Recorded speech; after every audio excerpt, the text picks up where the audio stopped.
मुख्यमंत्री का चुनाव एमएलए करते हैं, चाहे किसी भी पार्टी का हो। प्रशांत किशोर किसी भी पार्टी से आते हैं, एक व्यक्ति है, अगर एमएलए ने चाह दिया, चुन लिया मुख्यमंत्री, तो वो मुख्यमंत्री बन जाएंगे। इनके लिए वहां चाहेगा ही नहीं, चाहेगा ही नहीं, नहीं, वो ठीक है, वो चाहेगा ही नहीं। वो नहीं चाहेगा, अलग फिर इस पे चर्चा क्यों?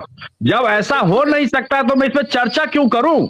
नहीं, बिल्कुल क्यों नहीं हो सकता, क्यों नहीं। अगर मैं अभी रात यहाँ है, अगर मैं यहाँ 12 घंटे का दिन 12 घंटे का रात होता है, मैं सोच लूं कि 24 घंटे का दिन हो जाए।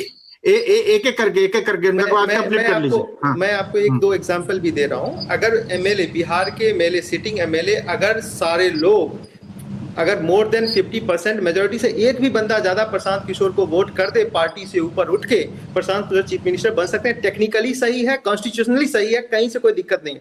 ऐसा इतिहास में हुआ भी है। अटल जी को कांग्रेस की सरकार ने, इंदिरा गांधी ने जेनेवा में यूनाइटेड नेशन का पक्ष रखने के लिए अकेले विपक्ष की पार्टी से चुना गया था। श्यामा प्रसाद मुखर्जी को कानून मंत्री हमारे देश में बनाया गया था, कांग्रेस की सरकार थी, अपोजिशन में बैठते थे। ये होता था, नई बात नहीं है, अभी भी हो सकता है। प्रॉब्लम ये है कि आपको कंट्रोल दिल्ली से करना है, ये प्रॉब्लम है। कंट्रोल जनता को नहीं करना है, दिल्ली से कंट्रोल करना है कि हमारी पार्टी जिंदा रहे, ये प्रॉब्लम है।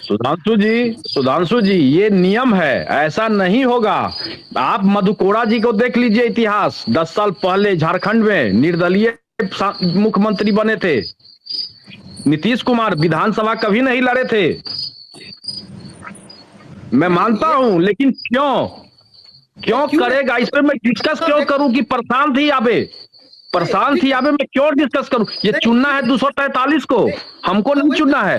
वही तो नहीं, वही हम लोग ये नक्शा बनावे, हम लोग ये प्रोग्राम बनावे कि हम बिहार को कैसे चलावे। आप प्रशांत किशोर को मत चुनिए, आप प्रशांत किशोर से भी ज्यादा टैलेंटेड। मैं किसी को नहीं चुन सकता हूं, मैं चुनूंगा जिस दिन सीएम का वोटिंग होगा, उस दिन मैं चुनूंगा। अभी तो मैं चुनने लायक है ही नहीं, हम तो जीरो हैं। कुलभूषण जी, ओके, हम आगे बढ़ते। कुलभूषण जी का व्यू सुन रहे थे, सॉरी कर रहे हैं। मधुकर जी, आप अपना बताइए व्यू फाइनल इस पे। I think it's very noble and जैसे सुधांशु जी ने बोला टेक्निकली है, बट कुलभूषण जी का भी मैं बात को रिस्पेक्ट करता हूँ कि आप देखते हैं कि इशू कर दिया जाता है कि आपको उसी लाइन पे वोट करना है। अगर गवर्नमेंट ने डिसाइड कर दिया तो आप लॉ के अगेंस्ट जाके वोट नहीं कर सकते। तो और ऐसा होता क्यों है, ये भी इम्पोर्टेंट है। Again coming on the same point, वो सर्कल हो जा रहा है वहीं पे कि जब हमारे एमएलए नीरज सिन्हा जैसा बंदा अगर हो सकता है कि जो इम्पावर्ड नहीं है, अपना ओरिजिनल बात नहीं रख सकता, तो यही चीजें होती रहेंगी।